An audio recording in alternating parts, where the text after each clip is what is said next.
Bienvenue si vous nous rejoignez sur nos ondes de KTV, la Facebook de KTV, la télé et la radio également. Ce matin avec Bobé, Pierre Bobé qui est avec nous, notre invité ce matin, pour parler et rendre hommage à Jacques Passe. Pierre Bobé, bonjour et bienvenue. Bonjour à tous, bonjour aux auditeurs.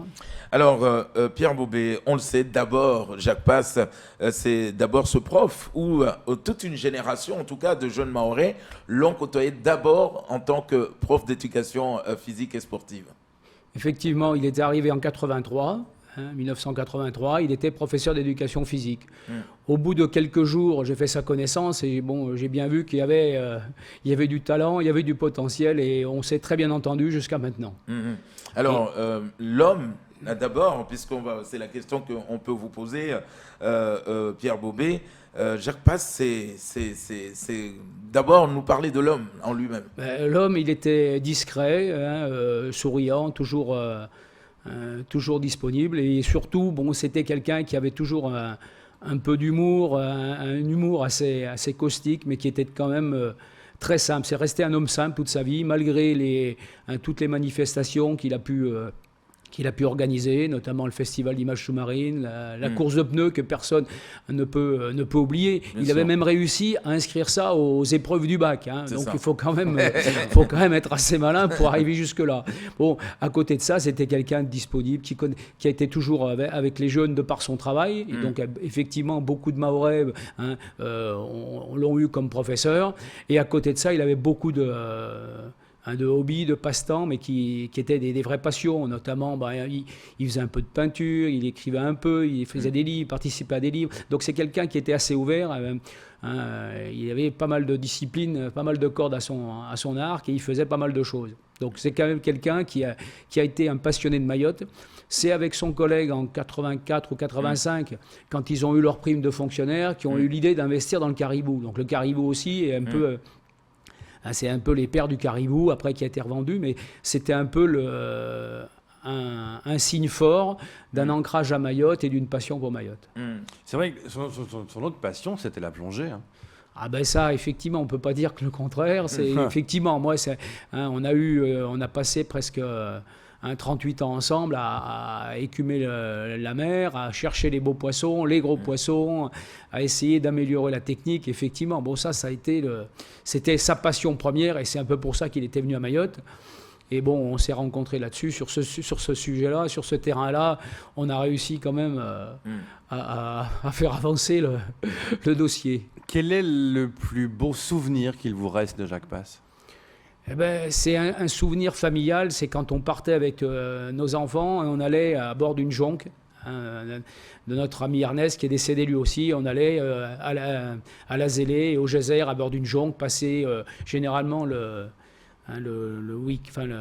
fêtes de la Toussaint sur ces coins-là. C'était magique, on avait les enfants qui avaient 7-8 ans, on faisait de l'initiation à la plongée et ma foi c'était les meilleurs moments qu'on a eus. Après, il y a eu des prises, des très beaux poissons qui sont un peu immortalisés dans des photos, mais c'est surtout cette passion collective et cette transmission aux enfants.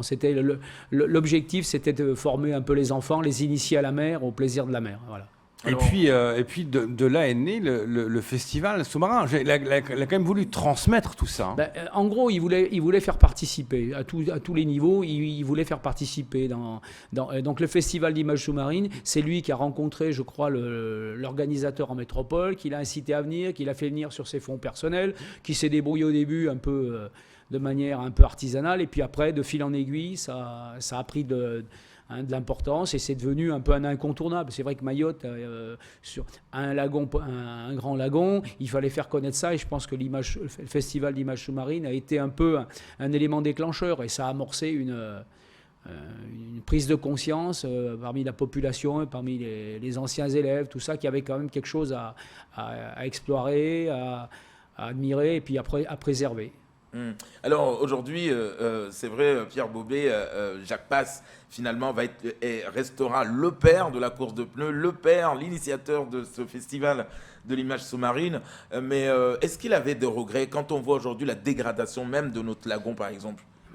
On peut pas cautionner, mais malgré tout, il y avait toujours de l'optimisme. Il était toujours souriant et il avait un optimisme assez inoxydable. Et même dans les coups difficiles, il trouvait toujours une petite phrase porter en dérision tout ça et essayer d'avoir... C'était de l'optimisme, hein. C'était un bonhomme optimiste. Et puis, tous ceux qui l'ont connu, c'était quelqu'un, sans faire des gros tours de force, mais qui accompagnait le mouvement et qui mettait un peu de gaieté, un peu d'humour. Et ça, je crois que c'est très important pour tous ceux qui l'ont connu. C'est quand même un grand bonhomme, un homme simple, un grand bonhomme pour Mayotte. Et c'est dommage qu'il soit parti si tôt, que la maladie l'ait emporté. Alors, effectivement, un peu une pensée à sa famille, à Fabien et au deuxième fils d'Edmé. On peut que les soutenir.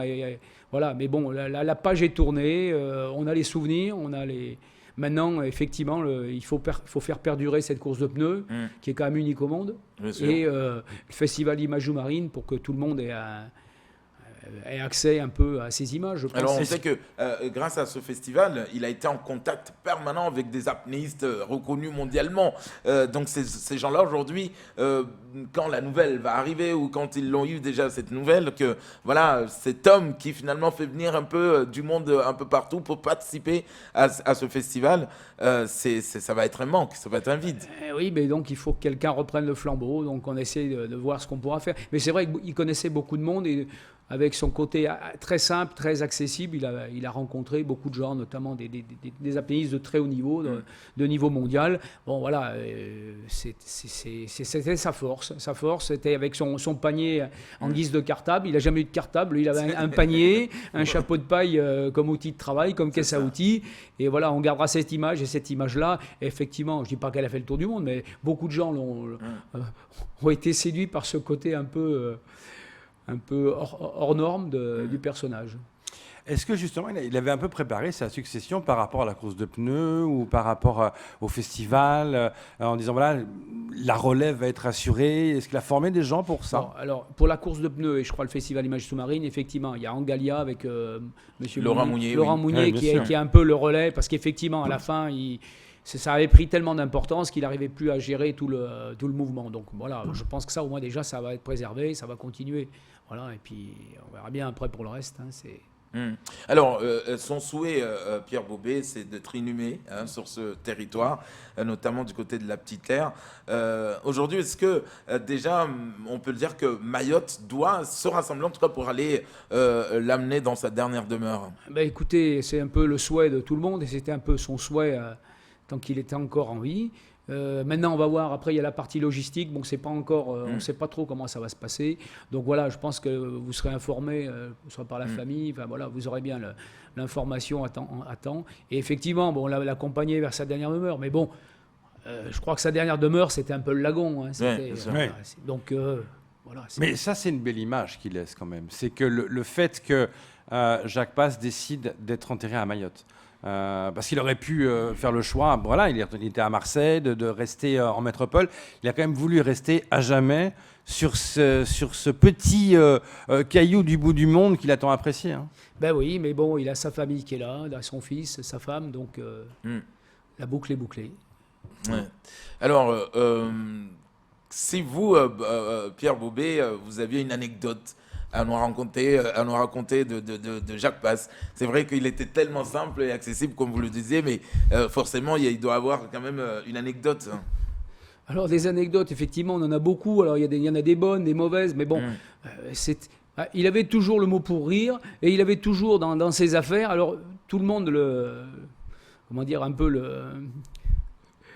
s'amusait avec ça. Quand on partait à la pêche, il avait toujours dans ses affaires ce qu'on appelait des collectors, des paquets de gâteaux qui avaient 6 mois, 8 mois. Donc voilà.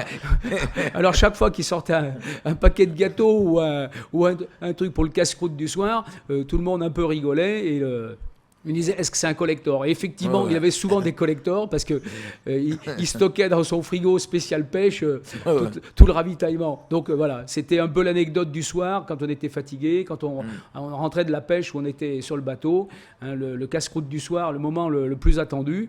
Et généralement, il déballait ses gâteaux collectors. Donc voilà, c'est un scoop pour Poésie. Jack avait des collectors, mais paquet de gâteaux petits lus. Le conseil départemental a réagi, évidemment, sur la disparition de Jacques Passe. Je vous lis le communiqué, le président du conseil départemental fait part de sa tristesse, de son émotion en apprenant le décès de Jacques Passe. L'unanimité des réactions témoigne mieux que des mots de l'attachement qui existait sur l'île vis-à-vis de cette personnalité qui côtoyait des dizaines et des dizaines de collégiens et de lycéens. Cet enseignant du sport laisse le souvenir d'un pédagogue attaché aux valeurs du sport, à leur transmission. Il fut le fondateur de la célèbre course de pneus et du festival de plongée sous-marine. 2 temps forts locaux. J'exprime mes sincères condoléances à sa famille et pense à l'émotion importante que suscite sa disparition.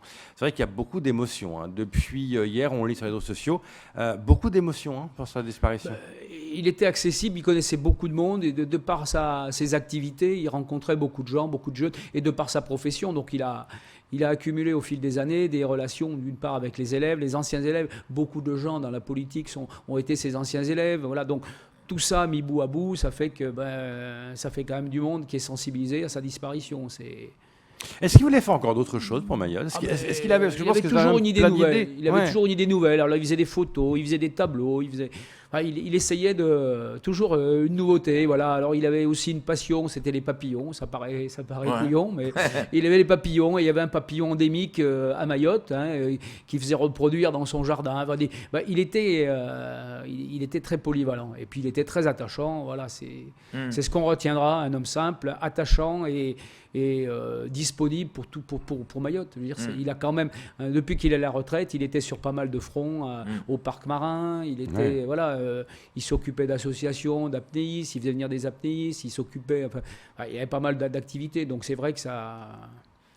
Comment il réagissait par rapport à toute cette délinquance de jeunes, etc. Je pense qu'il vous en a parlé. Comment il réagissait par rapport à ça? Il réagit comme tout le monde. Tout le monde repousse la limite en attendant. Voilà. Mais c'est vrai que c'était pas trop le sujet majeur. Mais c'est vrai qu'il était confronté à ce problème-là comme tout le monde. Mais bon, il était optimiste. Il essayait de voir. En pensant que la situation allait s'améliorer. Voilà. Donc c'est un peu le leitmotiv de beaucoup de gens en disant ça peut pas, ça peut pas être pire, mais ça peut que s'améliorer. Voilà. Parce qu'il avait beaucoup de choses pour les jeunes, c'est pour ça il avait tellement de choses pour les jeunes. C'est quelqu'un qui a vraiment agi pour la jeunesse de Mayotte. Et c'est vrai qu'effectivement, de par sa profession, il était en contact permanent. Et donc le message, c'était un message d'ouverture. Alors je me rappelle, il faisait aussi de la formation pour essayer de former les jeunes à la natation, tout ça, des choses qui manquaient, qui étaient à mon avis primordiales. Et on s'aperçoit que les idées étaient bonnes puisqu'elles sont reprises maintenant par donc la natation, tout ça, l'ouverture sur le lagon.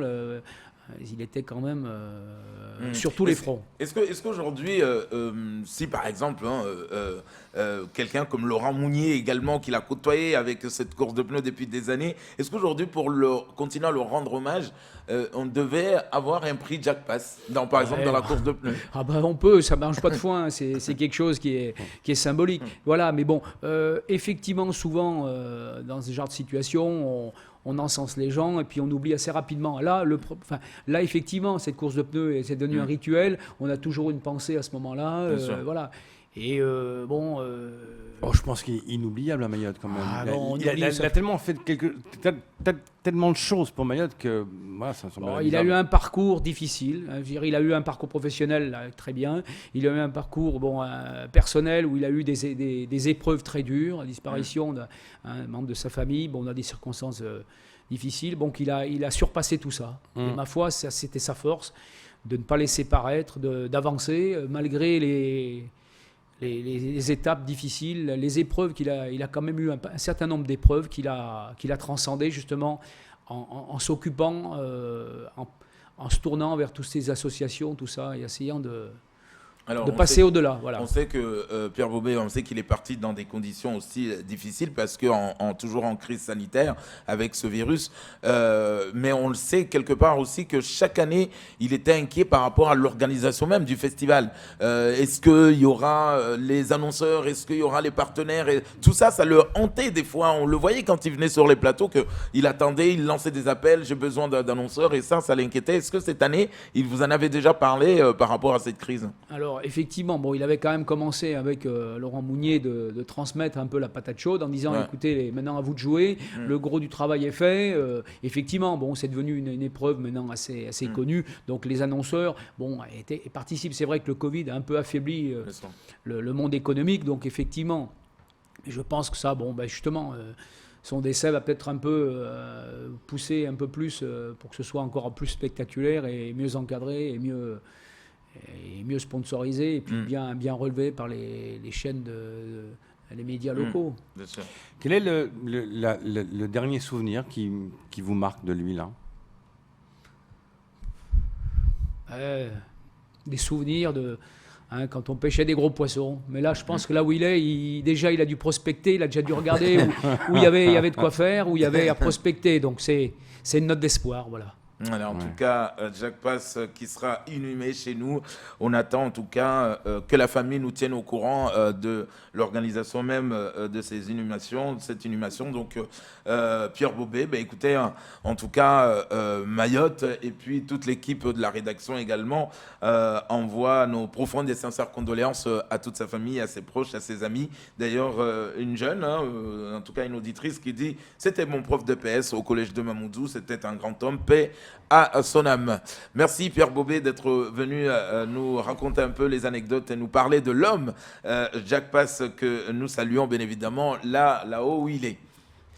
Merci à tous. Voilà, ça sera tout pour ce premier temps de parole.